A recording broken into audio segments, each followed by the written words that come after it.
Well, welcome back, everyone. We're now entering into session 2 of the 2025 BIBS Symposium. I hope you all enjoyed your lunch and feel refreshed for an afternoon of more presentations. If you weren't here before, my name is Emily. I'm a researcher at the Hopkins Centre, but I also have lived experience of spinal cord injury. And so today I am here facilitating our lived experience panel. We've got a wonderful panel with us today, and we are going to be discussing participation and identity and how that's impacted by having a disability. So what I'm going to start by doing is inviting each of our panelists to introduce themselves, and then we'll jump into a few questions. So I'd like to start with Lisa on the end. Would you like to introduce yourself? Thanks, Emily. Lisa Stafford, or for those who saw me this morning, I spoke, ASC Future Fellow. Is that all right? Yeah, thanks. Next we have Michelle. Sorry, good afternoon, everybody. I was just worried how yes, it is working. So I'm Michelle Owens, and I suffered a severe traumatic brain injury in 2009. Prior to that, I was a practicing general practitioner. So I've got insight from both sides of the fence. Thank you. Katie. Good afternoon, everyone. So I'm Katie Hammond. I'm the team leader for the peer support program here in the spinal injuries unit, but also all across Queensland and Western Australia. And I have the lived experience of having a spinal cord injury many years ago. Thank you. Izak? My name's Izak. I'm an architect professionally, do some research, and I acquired brain injury in 2017. I work mostly in social housing and providing platforms for people to re-engage with the community. Thank you. And Frith? So my name's Frith, and I have lived experience of living with pain and fatigue for the past 13 years. And just recently I've started working with Metro South Health Pain Rehabilitation Centre on some research they're doing that you'll hear about in the next session. Thank you. Wonderful. Well, I guess to start us off, Lisa, maybe would you like to tell us about your change in career path and how you've kind of reassessed what's feasible and meaningful for you? And sorry, I should have introduced myself. I was just thrown. I'm still, afternoons are terrible for me. Fatigue is like at the point of peak at the moment. I'm not even making sense. So I have multiple autoimmune diseases, and I first got sick when I was 17, but it's been a long ongoing journey. For those who will know what chronic and autoimmune diseases are like, you also accumulate them too, which I didn't really know. So I think between me and my sister, we're about 6 in total between us. So it's a continual journey. And I think that originally when I was 17, and it was in my first year of uni, I was going to be a marine biologist. I was a scuba diver, swimmer. I'm a water baby through and through. Maybe being a Queenslander or something like that, you know, it's in our blood. So that was a really interesting, because it took about a year and a half before I was even ready to go back to uni, and that was part-time, and I was pretty much told that marine biology was not going to be a thing for me. You know, whether I could still scuba dive, you know, all those sort of things. And at that stage, I was still like, you know, about 70%, like, not to accumulated to the point of where I am now. So it's it's a long journey. It's been a long journey, and I think it's continually pivoting based on the next flare you have and what loss you have from that flare. And I think for me, where I've landed in research, I did my PhD, but I was still working in the field at that time in practice. So I wasn't, because I pivoted to psych, and then, had a great time working with children and young people, and environmental psych was really interesting to me. So person-environment interaction, symbolic interactionism. And I knew the impact of what participation and mobility was for people. So that's hence why I went into a PhD journey. But I didn't see myself being an academic. I thought I'd just go back to practice. And then I got really sick again. And at that time, if you're in Queensland, there was a big change. If you're a Queensland government employee, there was a lot of loss. And I lost my job at that time while I was on leave, on illness. And so I landed in academia. So my journey's not like, it's been a messy one, but the one that works for me. And I have flexibility and I have passion now. But yeah, it's just, yeah, so that's where I am now. So, and loving what I do. But yeah, so thanks. Thank you for sharing. I mean, I relate to that too. I mean, I think after a disability or acquiring a disability, often it disrupts the career path that you're on. And sometimes it takes a moment, it takes some time to figure out what you're going to do. And you almost sometimes just fall into things. That sounds like kind of what happened, but for the best. Thank you.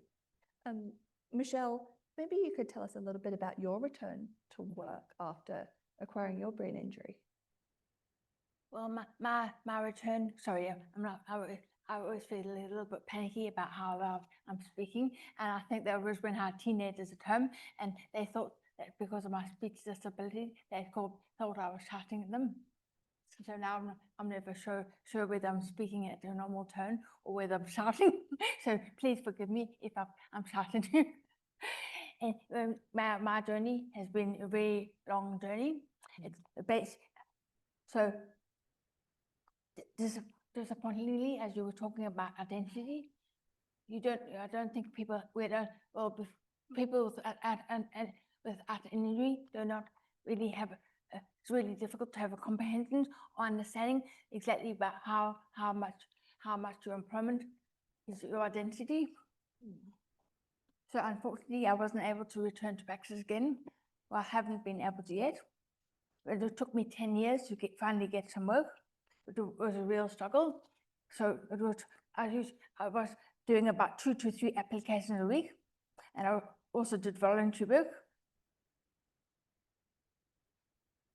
But the whole thing was always came back up again, the same things. I was too slow, and so that was one of the jokes we had in our family, is because I was so fed up of sending off application after application and not getting any responses. And so then I just was about to give up, and I said to my husband, I mean, for goodness sakes, I can go work at McDonald's. But then he said, you can't even get a job at McDonald's because you're not fast enough. You're not fast enough, and that's fast food. But then also, and contribute to that is also the severe fatigue. So it was a really long journey, and as I said, 10 years of motivation. That is really, really important. And I think everybody here on the panel would be a common theme.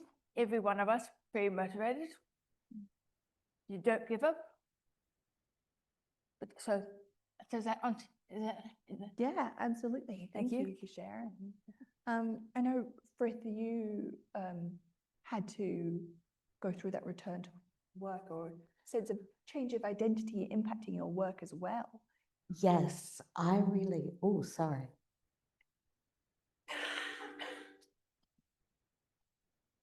I'm going to try moving that down, maybe. Can everyone still hear me? Okay.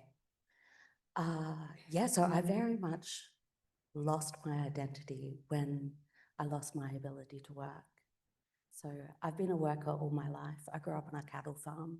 I was mustering and drafting, minding cattle, painting fence posts with sunfoil when I was a kid. And when I had to drop out of high school because I'd missed too much of grade 12 with glandular fever, and I wasn't staying in Dalby for a minute longer than I had to.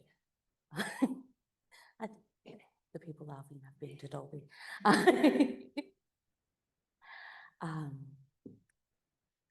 Yeah, so after that, I tried to throw myself out into the workforce. And the first person who ever hired me said, oh, she's a country girl, she'll work hard. And I took that and ran with it in every job application I did. And I sold myself as a hard worker to everyone. And I followed through, like it wasn't a lie. I lifted and shifted anything that anyone put in front of me. I worked in nursing homes, bars, restaurants, cafes before I landed in coffee. And I stayed there for 10 years. And as with a lot of people that I know who endure persistent pain, I didn't even acknowledge it until it was past manageable.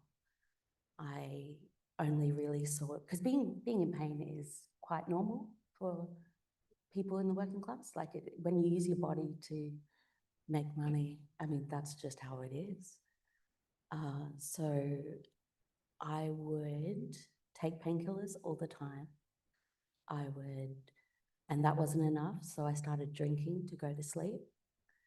And then I would get up the next day, go to work, go to a specialist appointment, which gave me no answers. And I would collapse, get up and do it all again.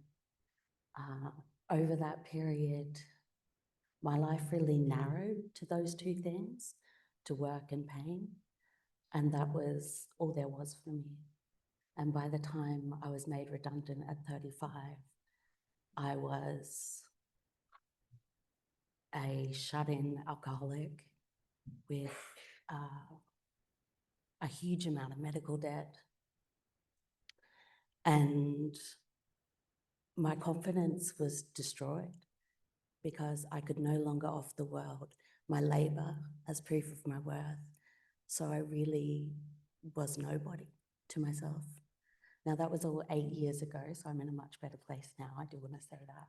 But that was a really long journey to get back from there. I would say that when my identity and work collided with pain, it was catastrophic for me. Thank you for sharing. That's right. Thank you.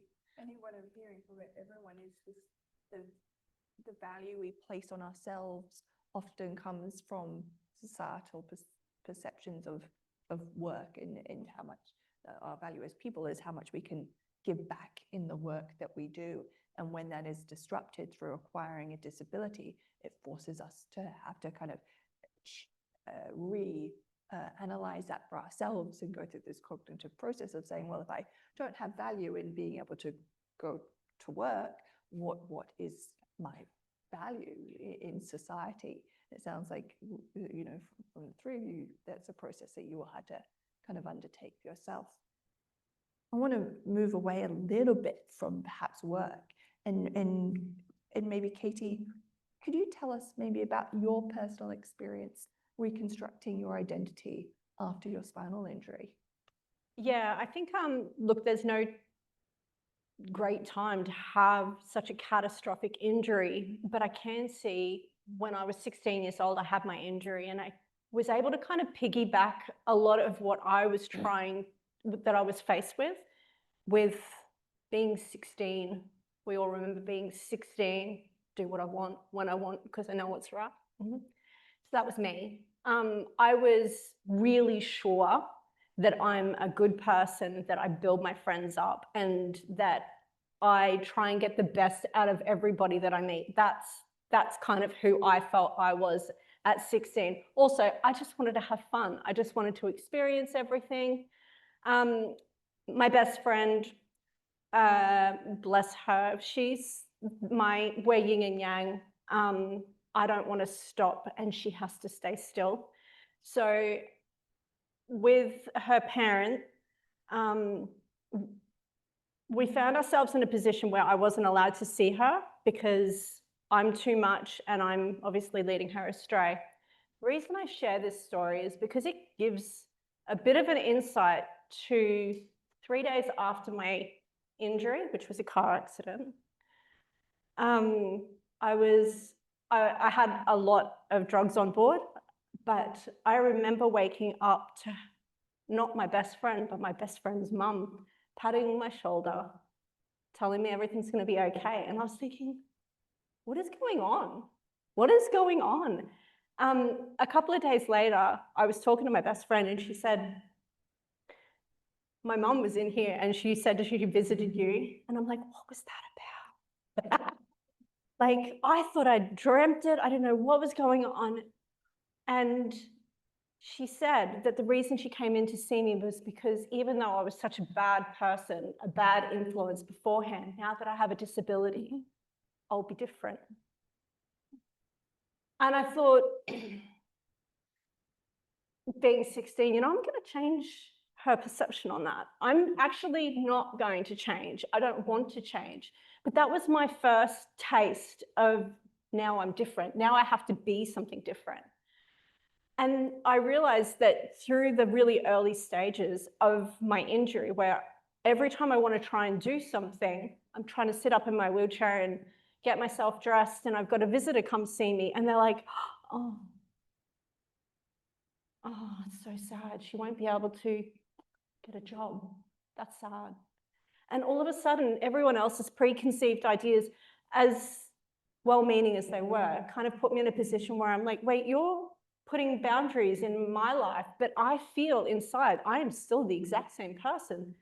So I have to fight. I have to fight every single moment in my rehab to be able to be who I want to be, and make that allowance. It is very difficult because I realized that it wasn't just during that rehab. It's actually every single day I come across somebody who has a preconceived idea and they accidentally give me a boundary that I have to apparently live by, whether I choose to have children, and apparently I can't have children because they can't see it, so it can't happen. And if I didn't have that feeling inside of me that said, actually you can, and I held on to that 16-year-old me, then I don't know where I would be if I didn't have that. So I think, being able to know that it's okay to kind of say, well, I'll educate you what I can do, rather than going, okay, I won't. Yeah, it takes inner strength to kind of push back on those boundaries that other people Very much set for us. And it takes a lot of effort as well every day to have to push back on boundaries. And I think that the panel here is representative of everyone pushing back in a way of saying, you know what, yes, that you might perceive those as boundaries, but I don't, and I'm going to keep pushing forward. Izak, would you like to tell us a little bit about your personal experience, acquiring a brain injury, and then has it changed your identity? Have you had to reconstruct it, or like Katie was saying, have you pushed back and realized you're the same person? Yeah, I think again, it ended up relating a lot to work in the end. I think it's probably best to tell the story of just beforehand and then just afterwards and how it changed.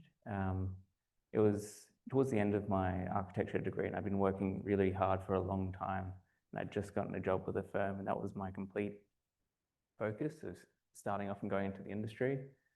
And so I went out for a motorcycle ride to kind of relax and cool myself down. Then I woke up in a room. I was in bed. There's different people around me that I didn't recognize. But the one thing I remembered was I have this new job. I have to get to this new job. So I got out my phone. Still don't really know where I am. But I Google the phone number of someone there. I call him up. He's like, I think I'm running late for my job. Sorry. He's like, where? Because he's heard about the accident. He's like, whereabouts are you? I'm like, I don't know. I'm in bed. People give me food.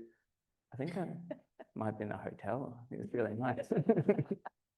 And then he's like, oh, I should probably ask someone there what's happening. So I spoke to them. They're like, yeah, you've been in an accident. Went back to bed, fell asleep.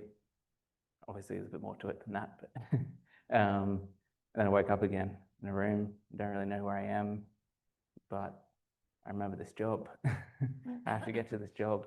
And then I just like get out of bed, get my bag, make sure I've got everything I need packed. I had long hair at the time, so I just kind of packed that down. I'm like, all right, off I go into the hallway. And this lady out there, it's like, Izak, what are you doing out of bed?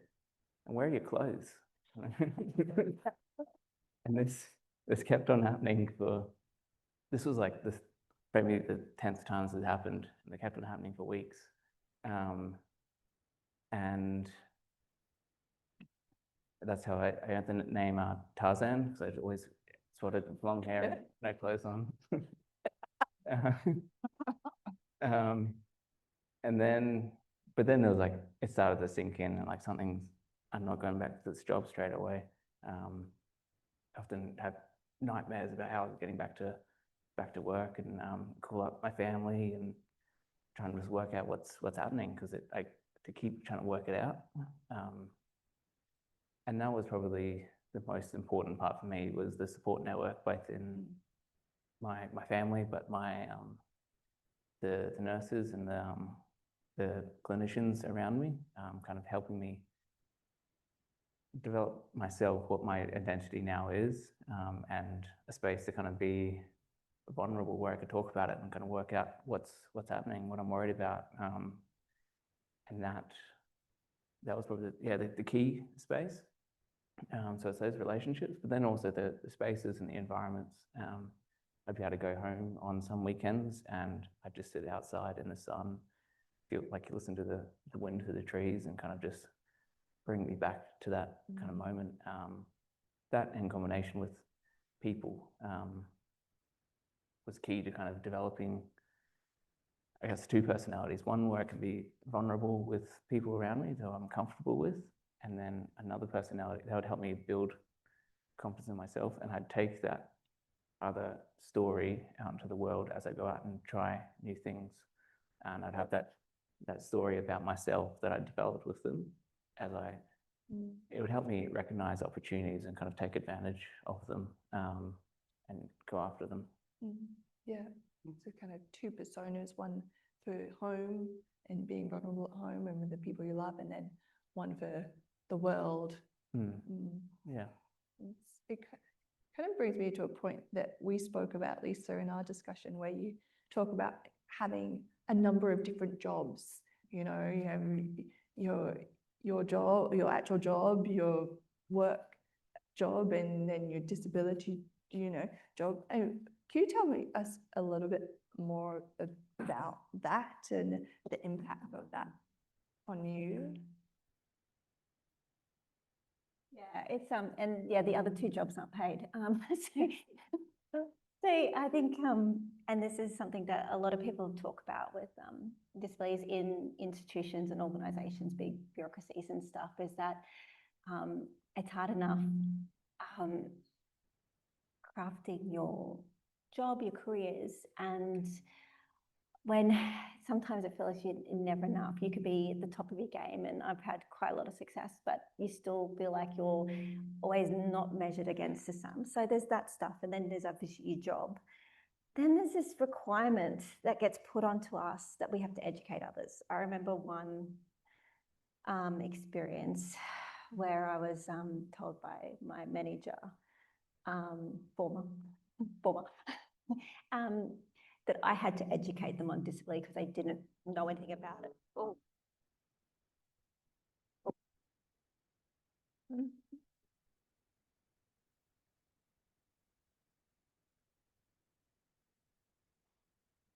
Everyone's okay?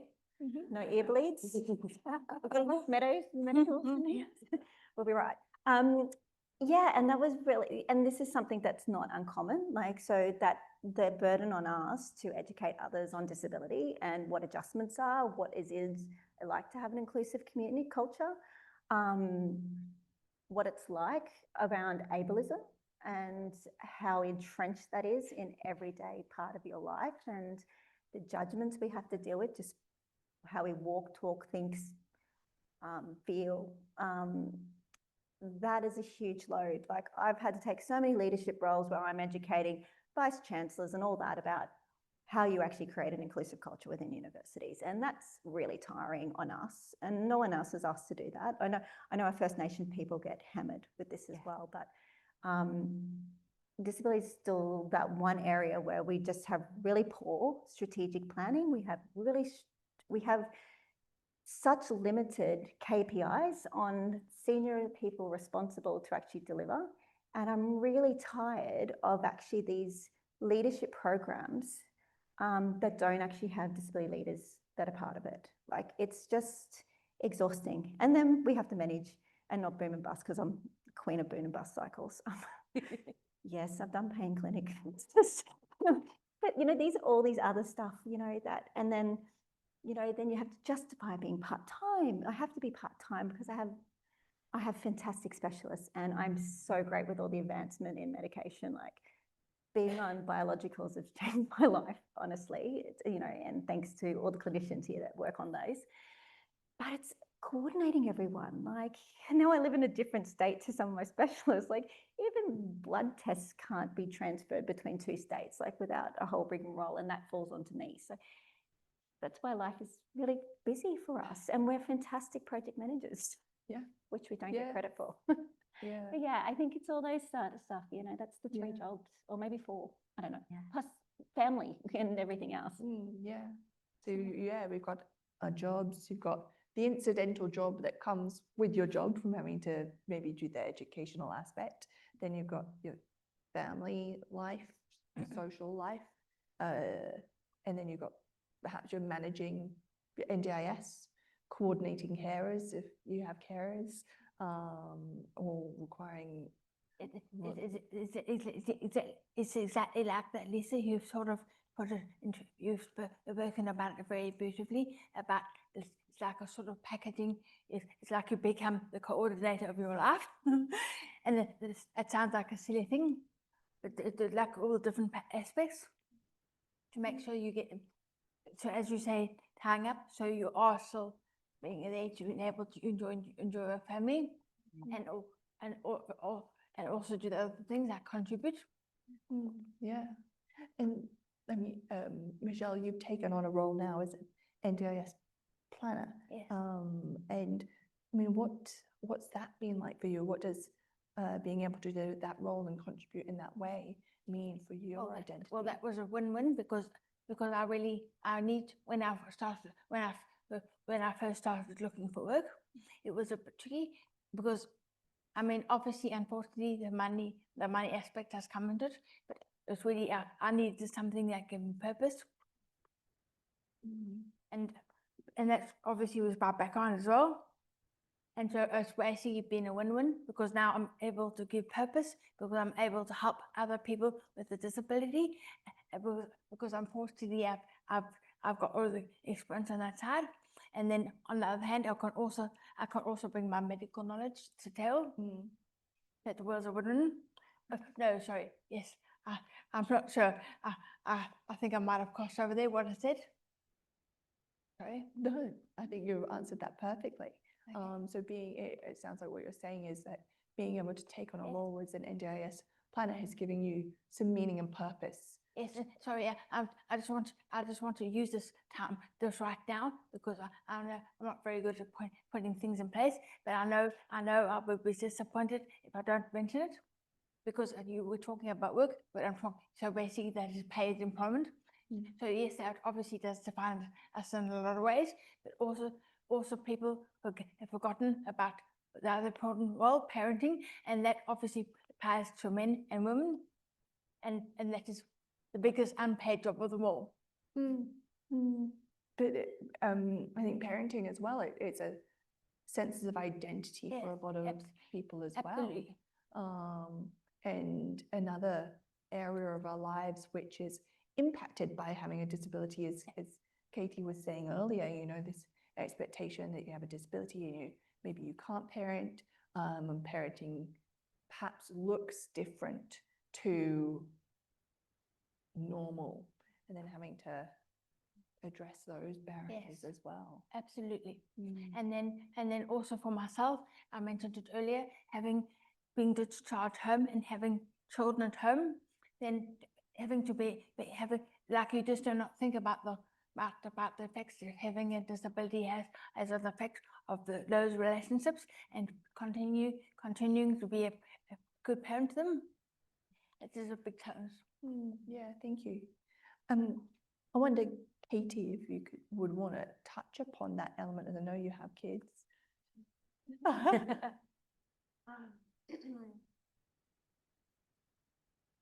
So 100% agree. I know when I went through rehabilitation, learning all of the things that I need to learn about how my body's going to work. And, you know, it's all the foundation stuff, how to keep myself safe, how to just do the everyday tasks. But what I didn't learn is how to get back into being a member of my family, how to assume the roles, how to move forward with new roles, like when I did become a wife, and when I did become a mum. Those things weren't really sort of touched on. It's just, I don't know, I felt like I should just know.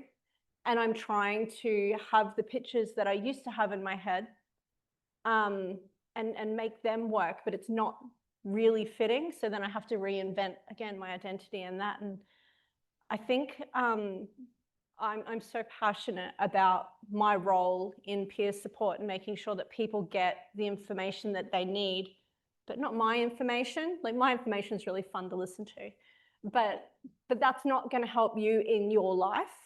So I have to be able to give you a story about how I did it, where you can see yourself in that, in a way that you go, you know what, I reckon I could do that. I could make this my own and I could be myself. And this story gives me permission to do that. And that's where we built a framework outside of, you know, the general stuff that you would talk about with a spinal cord injury on ward. And we built the 5 Fs, which is family, finances, fitness, fun, and frisky. Love it. It's good to talk about because it lets people know that these are the things that you're going to be addressing when you're ready, you know. So we're happy to talk about your family. We're happy to have a chat to you about what your role is in a family. Not what my role is, what yours is, how you operate in a family, how you see your identity, yourself as that person, and the type of fun that you like to have. Like, one man's fun is another man's hell. So, you know, what's your fun? What do you do? What do you get out of it? It's really important that those things are discussed, because when you go home, you kind of go like, I remember those 5 areas that I can really work on. It gives me the framework to start adapting and adjusting myself in my own life. And in the really early days, I noticed that, like, for me, fun and family, which includes friends, because friends are the family that we choose. Those were so important to me. Like, if I didn't have that to focus on, I would fall apart. I wouldn't have the drive to move forward in what I wanted to do. So then when I get to know patients now, I try and find out what it is, their first main focus. You know, for one person, it'll be like, I just got to get home to my family. I just want to be with my kids. My wife is just absolutely on her own. That's what I want to do. And they will not take on any information until they can know that that is sorted. And then there's other people who they just want to get back to work. Work is so important to them because that's their main source of identity. So then finances, you know, that's the F that they're really interested in. We use that as a way to be able to have the conversation about getting frisky as well, whether it's being able to step into a hug. You know, we've got like medical equipment that's around us that really sort of blocks the natural progression of a hug. So how do we work around that all the way through to being able to, you know, engage in some sort of intimate experience with yourself or a loved one? So that's my passion for where we've drove this program. And yeah, so that people get the opportunity to choose for themselves what area they want to work on, what makes them feel like them, and what needs to be prioritized. Yeah, finding their passions. Well, I'm terribly sorry. I would like to reinforce that 110%, because I think that is one of the greatest challenges that you guys might have in your side of friends is that every single person with a disability is different. So yes, so it looks like maybe these 2 ladies on wheelchairs, oh, you think, oh, that's okay, all of their problems are the same. And then you think, oh, I know all, and also myself and Izak, we've got both brain injuries, so obviously everything's the same for both of them. So the whole thing is, remember, every single person every injury is individual, and so it's best to find out what the difficulties are for that person and take it from there. Thank you. Izak, Katie's just spoken about working with people with spinal cord injury, but you've done a little bit of work in meeting people through the STEPS program and getting involved with the research you're doing here at the Hopkins Centre. I wonder if you could talk about your experience with that. Yeah, and it builds on a lot of the similar kind of principles that you're discussing as well with scaffolding and building up the support there. And also with what I was saying before, with kind of having capacity to develop your own story. And often working in research, my conversations and engagement with I guess recent patients was very different to working, or I guess socializing with people with a recent brain injury. Through STEPS, I made friends over 7 years ago, and we continuously catch up. We still catch up regularly, and in those lunches, you have very different types of conversation with a group of friends, where you feel like you can talk about what you're having trouble with, what's difficult for you, and you can find some similarities but some differences as well. And that was very different from when I do these interviews at train stations, where we're often asking people about how they're finding things. In that situation, they're much less open, they're much less likely to talk about what they have a difficulty with, even though I know their background. I've spoken to their therapist, and I know they've got a lot going on. They are more likely to put up a strong front and have that that identity of being able to cope with it and going out. But I also, seeing kind of both sides, I understand how important it is that they have that network there, with not just friends and families. Not everyone has that family friend network with I guess your clinicians and therapists as well. They have the potential to, and they did in my circumstance, to help you develop your relationships elsewhere. They can scaffold that and help you identify what's important to you, where you need to establish these relationships and pursue them. And that's what my therapist did. They knew I need a strong network, and they knew work was important to me. So they made sure that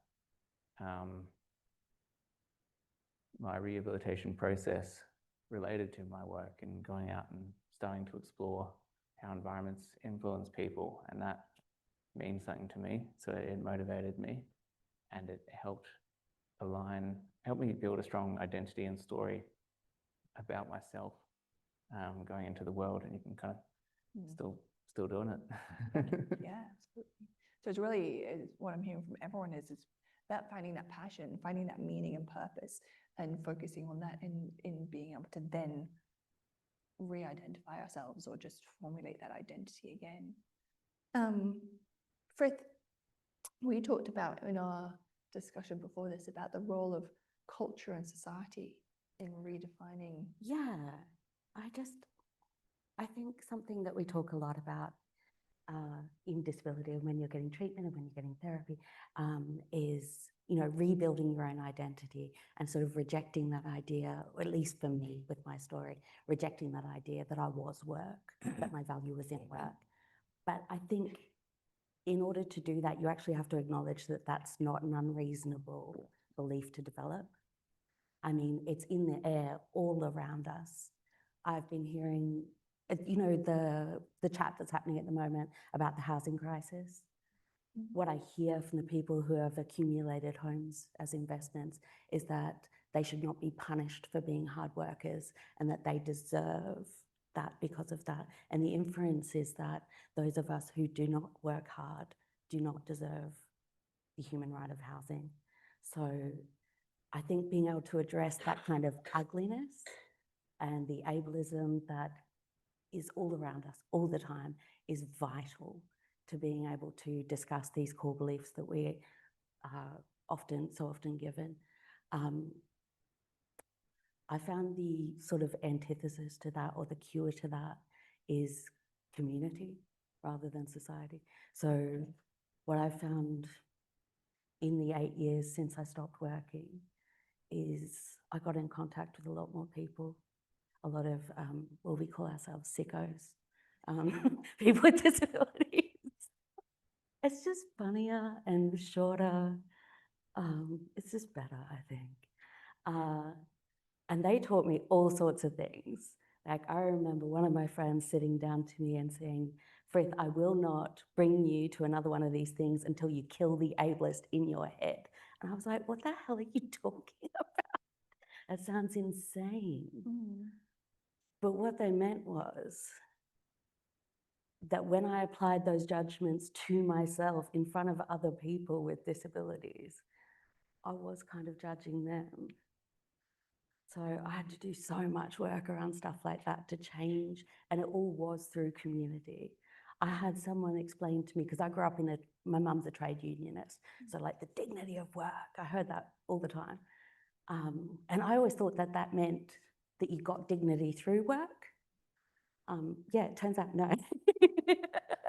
It's that all work is inherently dignified. It's an old Catholic thing. The Pope brought it up during the Industrial Revolution. That's the origin of it. It comes from Genesis, that caretaking is self-development, that working on things is how we improve and how we evolve. And so that unpaid work, like the being your own project manager, being your own social worker, is that's work too. So I've had to expand my definition of work in real ways. And I've had to, yeah, kill that ableist in my head. Otherwise, none of my sickos will talk to me. You know, so I just think it's all well and good to be inspirational, to have a positive attitude, and it's, you know, can do and break down barriers, but you've got to talk about the ugly stuff too. Was it Stella Young who said you can't, a positive attitude never turns doesn't turn stairs into a ramp. It doesn't turn, you know, book into Braille, like positive attitude.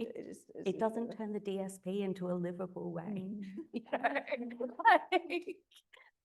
It doesn't take away, you know, the partner income measurement, which creates horrible relationship dynamics for people with disabilities.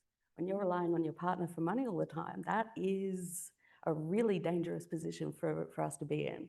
It opens us up to abuse so easily. So we have to talk about that as well. I guess on that note, it leads me to the last question that I'm going to ask everyone. But how can rehab professionals, how can policymakers support people with disability to maintain or reestablish their identities? So I actually brought a quote for this bit, so I'm going to read, I'm sorry. But something I hear all the time is that patients are experts in their own experience. People are saying that all the time. And it's true, don't get me wrong. But the way I see it interpreted is that patients are reliable narrators of their symptoms, which is great and a step up from being seen as hysterical drug seekers. Like, I'm not saying don't believe us. What I'm saying is that it's a very small picture interpretation of that idea. And the quote that I want to read is from Susan Sontag in her Illness as Metaphor essay. And she said, "Illness is the night side of life, a more onerous citizenship. Everyone who is born holds dual citizenship in the kingdom of the well and in the kingdom of the sick. Although we all prefer to use the good passport, sooner or later each of us is obliged, at least for a spell, to identify as citizens of that other place." And the reason I bring that up with this is I want clinicians to see us like that, to see people with disability as citizens of that other place, with our own culture, our own language, our own ways of relating to each other. That we've developed, you know, the notion of self-care comes from Audre Lorde. She was suffering from cancer and she wasn't being looked after because she was a radical Black lesbian in 1970s New York. So she developed these ways of filling in the gaps that medicine didn't give her. And we definitely have created community care for each other in that way to fill in the gaps that we don't get. So you guys might visit the land of the sick for work, but we live there, and you have to see us as experts like you would see someone from a completely different culture. Well, I also think what I was thinking was virtually very much the same, because it was what I was going to say, it's communication, and a lot of that part is actually listen, and that is one thing we all do really badly, is actually listen. Listen, what are we trying to tell you, and what, so we might, well, it might, you might make this assumption, so that's what I'm saying, try, don't assume, just actually listen and communicate and actually find out, so what is the actual problem? So there are lots of examples of that. That could be quick and easy. You might say the problem is one thing. I can't think of it off the top of my head, but just listen and communicate. Thank you. Lisa, do you have any suggestions of how health professionals, policymakers can support?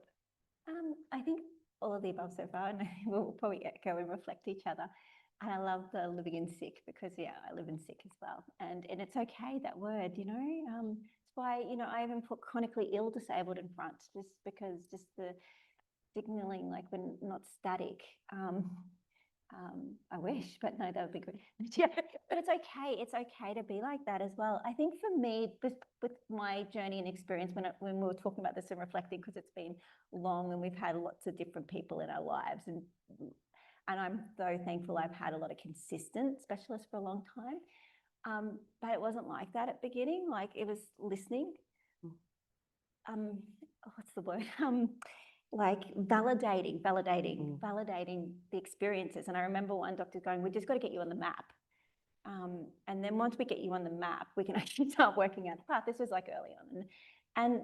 And what I also didn't realize, I always thought medicine had all the answers. Yes. Everything was all like, it was just, this is your path. And that was another learning. So it was almost that self-educating as well. So communication was good. And once you had that, I think that's the power of being honest. That honesty, like my roomie was so honest, and I was so grateful for her, rheumatologist. And and it's journeyed, and now things have developed, and we've got all this abundance of things that we didn't have early on. So I think that honest, treating us like we actually know what we're doing, but that honest exchange of information and communication and validation, I think that would be my key things of my long journey. Yeah, wonderful. Thank you. I mean, Katie, I'm going to call on you now. Rehabilitation professionals, policymakers, how can they help support people with disabilities maintain or re-identify? Yeah, I guess in the rehabilitation sector, from my own experience, I found all those years back, grief, it's a natural part of losing your identity, but losing the function in your body and not being able to do things that you used to be able to do and finding new ways to do it. There's grief in that. And it is like losing a loved one. It's the same grief, like losing, a pet that you love desperately, or a human that you love desperately. The silence in the first weeks of just not knowing what to do and being numb, and then trying to move forward and do some of the simplest things with the memory of knowing that it's so raw. It was just there and now it's gone. The thing is it's still in front of me. So it's losing something that's literally right in front of me every day, and it's so hard to move through that grief. Challenge is that I'm in a hospital, and I can't leave, and it's someone else's workplace, and I'm surrounded by people who are desperate to help me do well, and they mean well. But grief, for anyone that's lost somebody, something, or an animal that's so close to you, when you're in the space where you feel safe, you can cry. You can cry so hard that you think that maybe you won't stop. But in the hospital sector, you can't do that. You're surrounded by other people, and they love you desperately. They get to know you so well, and they say, "Oh, it's okay, don't cry, it's all right." And they try and stop it because it's uncomfortable. It's uncomfortable to see somebody in so much pain, but this pain needs to be worked through. And I think somewhere in that, having seen it every day for the last 16 years while I've been on ward, and knowing for myself that one day where I finally got enough wheelchair skills to be able to navigate a ramp and just howl, like just cry so hard I nearly vomited, like just to let it go. That's what I needed. And being able to have somebody who validated the fact that I need to move through this. It's okay to feel like I don't know what I'm going to do. It's okay to grieve the loss of something that I'm not sure how I'm going to put something else in that place, but it's tough. So being able to have something available, I'm not sure what, but having something that validates, having someone to talk to that can validate that experience, or some journey map information that helps people know that while you're here, these feelings are real and it's okay to go through. I think that grief persists as well, and I think it comes back to identity. Things happen in our lives in which we can't. So for example, you leave rehab and you go back and you decide you want to be a parent, and then all of a sudden you realize you can't do that in the same way that you thought you were going to, and so therefore you almost experience grief again, because it highlights to you that your life is not the way that you thought it would be. And so it's support through not just the rehabilitation process, but through life during different stages. When, you know, maybe you lose a job and then again you have to go through that process of, how am I going to get a job? I've got a disability. Oh no, I've got a disability. Oh, grief. And so it's something that's not just happens once, it's reoccurring through life as we have to reimagine ourselves at different points. Getting the skill set for resilience, but you know, I mean, it's great as well. You know, there's that toxic positivity, you know, that comes into it. Like, oh my God, you're just so inspirational. I'm like, I'm okay. You know, I'm like, I can't even explain to you that I'm literally just living my life. And sometimes that grief actually comes from being someone else's pin-up person. You know, I thought, you know, someone's having a bad day and they're like, oh, I saw you get the milk out of the fridge at the shop. And I just thought, oh, you know, you're so inspirational. Like, It's oh not my Lord, that you doesn't could have actually make you seen feel me any being better. crazy at my children this morning. I would have been inspiring the hell out of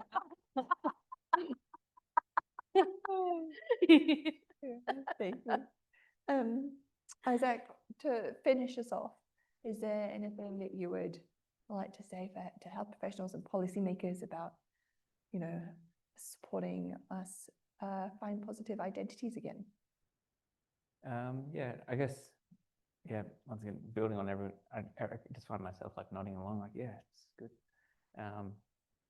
Talking about like, yeah, the listening and the understanding, that's really the first step before anything else, is being able to fully experience what you're experiencing. And it's the first step in building a strong relationship with the therapist or the patient.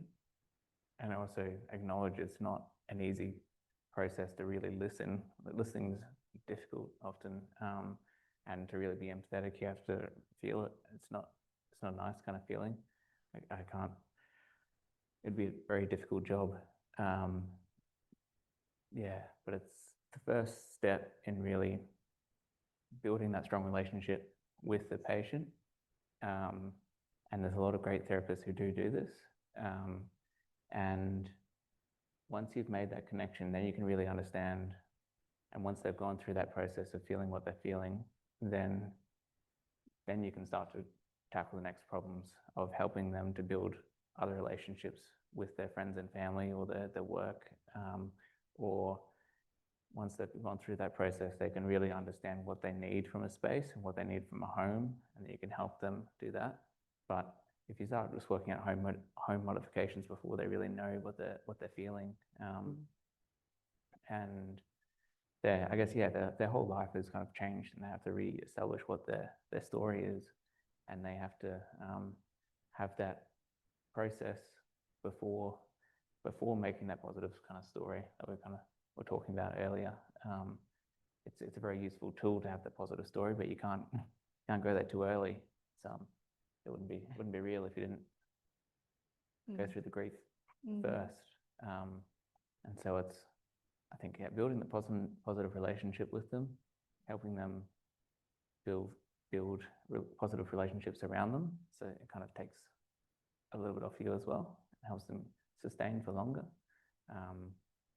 Then creating safe spaces for them within the clinical setting, and then as they move out, that's a pretty broad problem at the moment. Homes, but it's important to have that safe space to always come back to before you go out into the world again. Yeah, I think you make a wonderful place, a safe space to kind of break down your own perceptions of your own identity, go through the grief and loss that we've been talking about, and then the support to come out the other end and yes, reestablish ourselves. Well, thank you so much. I really appreciate how open and honest everyone's been and sharing their own experiences. And that's us.